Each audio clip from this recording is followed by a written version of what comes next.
What's up YouTube, I'm just another guy and welcome back to Gibraltar United. So here we are, we've got our second qualifying phase game against Red Bull Salzburg.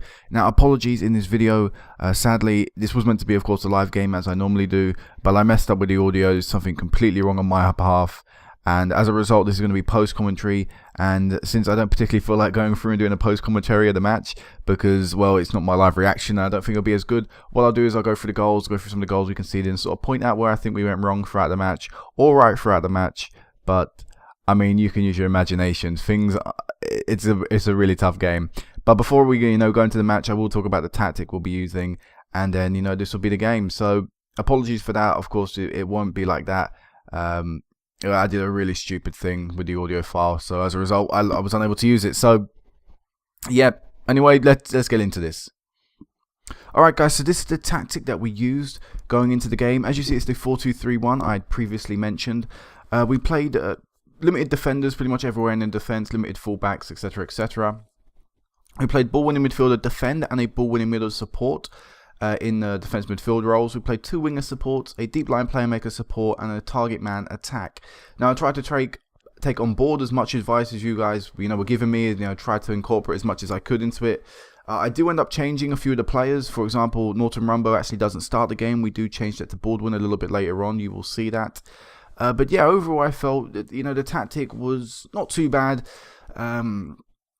You'll see how we do throughout the game, but I felt, the two ball-winning midfielders could offer us, the support we kind of needed and the cover we needed.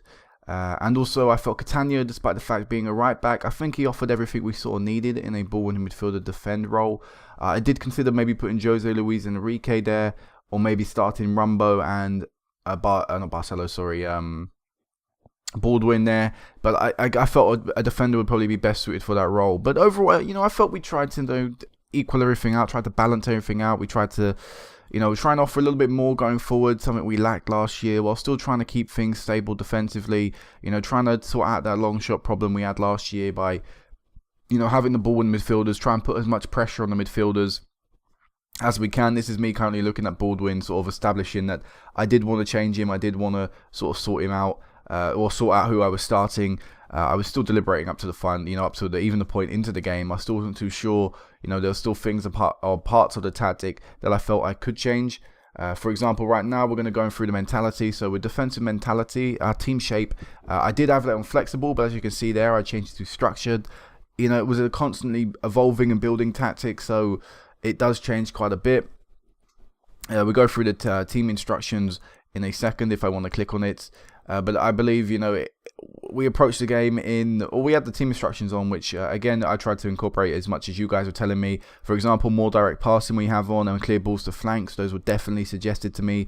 We had them to whip crosses in and hit early crosses, as well as shoot on sight, to drop a little deeper and to stay wider, to close down more, to stay on feet, to waste time, to lower tempo, and to be more disciplined.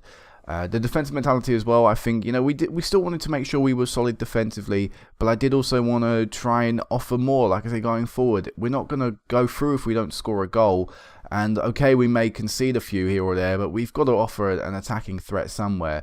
So I think the instructions gave me at least a little bit more going forward, while also trying to offer stability defensively. The player instructions we have on here, for the goalkeeper it was roll out of defence and slow pace down. We do also tell him to distribute to fullbacks right there.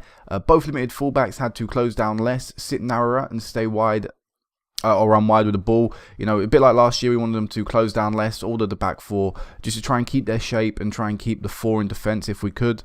Ball-winning midfielder defends were both ball-winning midfielders, I should say, were both told to shoot less often. Being defend and support, they weren't really, vary too much. One is just pushing up a bit higher up the pitch to close down. Both wingers had to shoot more often and to close down more. Deep line playmaker support of Terry Brown here to dribble less and to shoot more to close down more often. We really just wanted him spraying balls out of the defence, offering, creativity while still trying to close down any players he could. And Callum Gregory with the massive task up front to play the target man role by himself. Here to shoot more often, to roam from position, to move into channels, and I also changed it so he could close down much more. I wanted him trying to pressurise as many of his defenders as he could, while also, again, maybe if he was back, put a little bit of pressure on the midfield. So That was the tactic I was going to go into the game. They ended up playing in the first leg a 5-3-2, so I wasn't too sure, if that was going to be too good for us to come up against. They're definitely, offering quite an attacking threat because we're going to be sitting back more often than not. In a way, they're playing 3-5-2. But straight away into the game, 2 minutes and 30 seconds into the first leg, it was them with the attack, and they passed it around really lovely, and they scored a really well-worked goal, and instantly, put us in a near impossible position and a near impossible situation to get ourselves out of, as we fell 1-0 down. But it was a well-worked goal, and you can't really argue with that, and they deserved that. But then a few minutes later, in fact 2 minutes later, it was Red Bull Salzburg yet again on the attack, and this time it is something you've seen more times than not. It is a long shot flying the back of the net, making it 2-0 after just 5 minutes in this first leg, and that set the tone. And here you see me changing the tactic. I did decide, I'm going to change it to a 4-1-4-1 and just see how that does for the rest of the game, because clearly that tactic wasn't working as we thought. We gave away 2 goals in very quick succession. Now in the 16th minute of the match, it progressed a little bit further. At least we didn't continue to concede at a rate of a goal every 2 minutes. But it's another long shot, and long shots are so frustrating. I'm still conceding way too many long shots. It won't be the last time you see it in this video today. Don't worry about that, as it's just, I don't know what to do. Okay, maybe I could tell the team to push a little bit higher up, but we are closing down. It's just, it seems every single long shot that they take scores. I don't know what to do. They had, teams in real life, they do score long shots, yes, against weaker teams, but more times than not, you see them long shots astray the keeper or over the bar or wide of the mark. It seems like more times than not, that happens to me. They've hit the post and they've scored the rebound to make it 4-0. It is in the second half right now. We did go in at halftime 3-0, but it was just an easy game for Salzburg. If you actually look at the match stats right here, we do have 4 shots and 1 on target. We did try and offer a little bit more going forward, but it was still nowhere near acceptable, nowhere near the level it needs to be at, and still defensively, we are very weak and very fragile. I believe I'll make some subs in a second. You're going to make some subs now. You can see by the player ratings, defensively, we were shocking, but there's no point in changing the defense, because 4-0 down, what's the change in, for example, the right back going to do to the overall outcome? So I changed the players in the attacking half of the pitch. See if we can maybe offer a little bit more going forward. Actually, as you can see, we had a half chance, not from a highlight, but on a half chance off, or not worthy of a highlight anyway.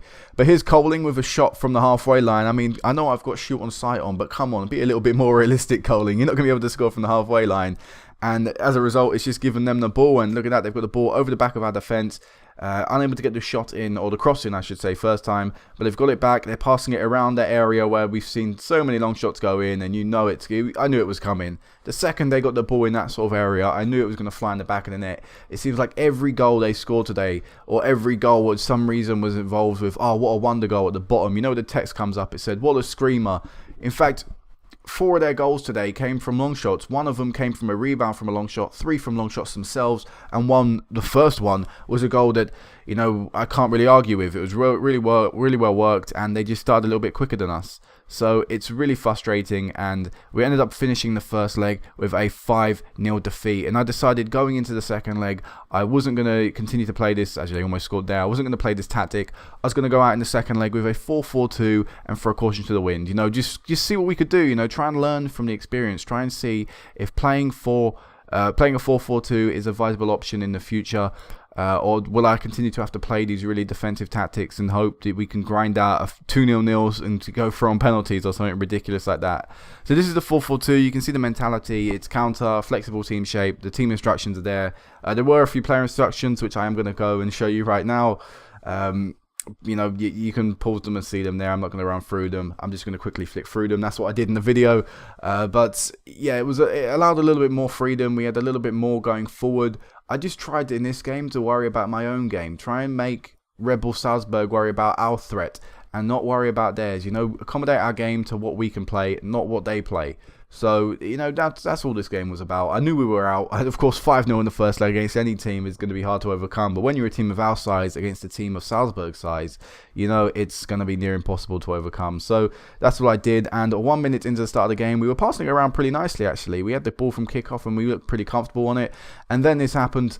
as Montgomery, trying to do a very simple pass, just gave it away, and as a result you can see the white shirts flooding forward. The yellow shirts are flooding back, and at exactly this point we do have 8 men behind the ball, but you know Salzburg's quality. They pass it around really easily, they find them gaps, and they're able to score in the first 2 minutes of the match. Yet again, it's actually a worse start in this game than we had in the previous game, so great. You know, that set the tone for the match from that point on, and you know what is going to happen now. So let's cut forward yet again. 4 minutes into the game, actually almost 5 minutes into the game, they skip through, and it's a keeping mistake from Coling, and it allows them to make it 2-0. Cut forward yet again, 6 minutes into the game this time, they make it 3-0. So an even worse start to the match from the last match. So brilliant. You know, 4-4-2, not looking great. 3 shots for them, 3 shots on target, a goal. Cutting forward now to the 30th minute. So again, they were unable to keep up their streak of scoring a goal every 2 minutes.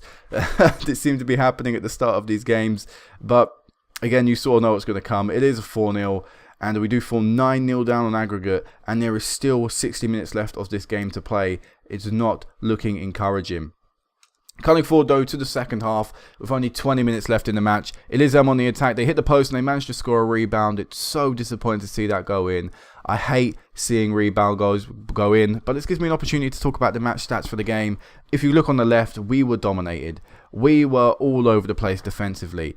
4-4-2, we had a half chance at this point in the match, but we were so exposed. You know, they were able to get so many shots away, so many shots on target, way more clear-cut and half chances. I mean, with the tactics I've been playing for the past 2 years, a lot of long shots have gone in, but they've not been easy opportunities, and that's at least something we can try and say is a positive playing the defensive formation. With this foreign defence and not really much cover from the midfield, it's just easy for them to score. If Salzburg had taken all their chances, it would have been a ridiculous scoreline. In fact, the aggregate scoreline would have been the second leg of scoreline. And we survived a little bit a second ago. I completely didn't talk about it, but we were unable to survive anymore. We fell 6-0 behind, and luckily for us, that was how the game ended. I think. Yeah, that was how the game was ended. They did have a few more chances. A lot of them were ruled. I think 2 of them were ruled out for offside, actually, not a lot of them. But that was how it ended for us. That's how we knocked ourselves out of the tournament. Here I am looking at Leisure, and the reason I did that is because I felt we could have actually had a chance against them. They actually progressed through. They didn't lose, sorry. They progressed through 4-1 against the team they were playing, but they didn't look particularly comfortable. They won 2-1 in both legs, so you know, Leisure may have been a team that, you know, we could play against them, play the defensive tactic against them, and actually put on a decent display defensively. FC Copenhagen were also knocked out. This is why I'm looking at SJK. They managed to beat quite a big team. But yeah, looking through, it's just, you know, we need a little bit of luck in this round of the draw, because if we continue to get these really tough teams, we will continue to struggle, and that won't help us grow. Now, we picked up our money. We picked up a little bit of TV money as well for this second leg, plus the typical money we pick up. So we have about 1.6 million is that? Sorry, my screen, I can't really read that. I think it's 1.6 million in the bank. We do plan on spending around 750k of that. And plus, you know, once you take into consideration the money we'll lose throughout the season due to the fact we're paying players' wages, it doesn't look particularly great, our finances, and we really do need to push on. I've played about 2 or 3 days more of this before I saved it and decided to edit and stuff. But yeah, I am scouting players, and we do need to improve our squad because we've not done particularly well. Here I'm also going through how the other teams did in the Europa League. Lincoln didn't do too badly for, you know, their return to Europe. Britannia lost 9-0 in aggregate, something you'd expect though. They've again not really experienced in Europe. In fact, I think this was our first year in Europe. Yeah, this is what I'm doing. I'm looking through. It was their first year in Europe, so you know they didn't do too great. And Olympique, I believe it is pronounced again. I'm going to keep calling them Olympique if that's correct. But yeah, they didn't do too badly in the second leg. Only 2-0 defeat. First leg was something you'd really expect though. But yeah. Next time I will meet you back, this is what I'm doing now, next time I meet you back will probably be around maybe the College Europa game. College Europa have been quite a difficult team for the past few years, so I think I'll do that game as a live com. But yeah, massive apologies guys, this is probably a blank screen right now, but massive apologies for the fact that this isn't a live game. I would have loved it to have been, the reactions obviously would have been a little bit better, but that will be corrected next time. So either way guys, until next time, peace out.